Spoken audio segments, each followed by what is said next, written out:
Lord be with you. A reading from the Holy Gospel according to John. Jesus said to his disciples, "Peace I leave with you, my peace I give to you. Not as the world gives do I give it to you. Do not let your hearts be troubled or afraid. You heard me tell you, I am going away, and I will come back to you. If you loved me, you would rejoice that I am going to the Father, for the Father is greater than I. And now I have told you this before it happens, so that when it happens you may believe. I will no longer speak much with you, for the ruler of the world is coming. He has no power over me, but the world must know that I love the Father, and that I do just as the Father has commanded me." My sisters and brothers, the gospel of the Lord.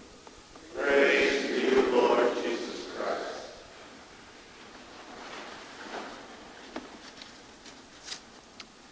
Certainly the heart of our faith is knowing as best as we can and following the will of our God, the Father of us all, who reveals his will, especially in and through Jesus Christ. We see that in the gospel, that and it's based on a love relationship, and it's based on intimacy, a deep closeness.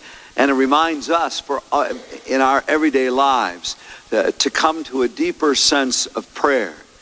That when we see Jesus saying, I do everything the Father has commanded me. Do we do everything the Father has commanded us every day? Do we even take genuine time to get out of our own self-will to say, Father, what are you calling us to be here or to do here? And so that kind of prayer that's a listening. And we get a powerful example of that in the first reading today. Paul's amazing, isn't he? All these towns, we can barely pronounce them, and they're all in one paragraph, and he went everywhere. And just once, he opened up to the Lord, he listened, and the Lord kept taking him to a new place. And we see that sometimes those situations were difficult. Sometimes he got thrown out of towns. Sometimes he was rejected or ignored. But he never stopped doing what the Lord commanded him to do. Converted by Jesus Christ, he was centered on the Lord and wanted to follow his way and did that. No matter what the cost. I'm sure all of us have our times where, well, Lord, I'm following you, but maybe we wouldn't say this consciously. Today, what you're asking maybe that's kind of hard. That's maybe a bit much. I know you love me, and so I think again, we have to all be careful that when things are inconvenient or demanding, especially any kind of love relationship with God or one another, we don't look for excuses or we don't put it off. And that we certainly are inspired by Paul, who just kept going and going and going.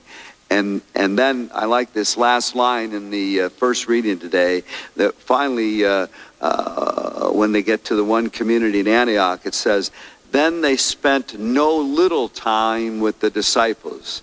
Interesting. It's like, spent a little more time maybe there, but no little time with the disciples, because I'm sure, especially in Antioch, Paul wanted those who were there to really be formed by the Lord and be seeking and doing his will as a faith community. It reminds all of us, Paul's prayer is for us, and that we take a deeper look at our prayer life today and see if we really listen and really follow and really do God's will, and finally really in our daily life be evangelizers. Not that we have to preach exactly by our speech, but sometimes maybe we do need to encourage people to come to the Lord, because part of his will is for us to bring the good news of his saving love to others. Take a moment and see if anything right now in prayer the Lord may be speaking for the rest of this day to listen to and to follow. God bless.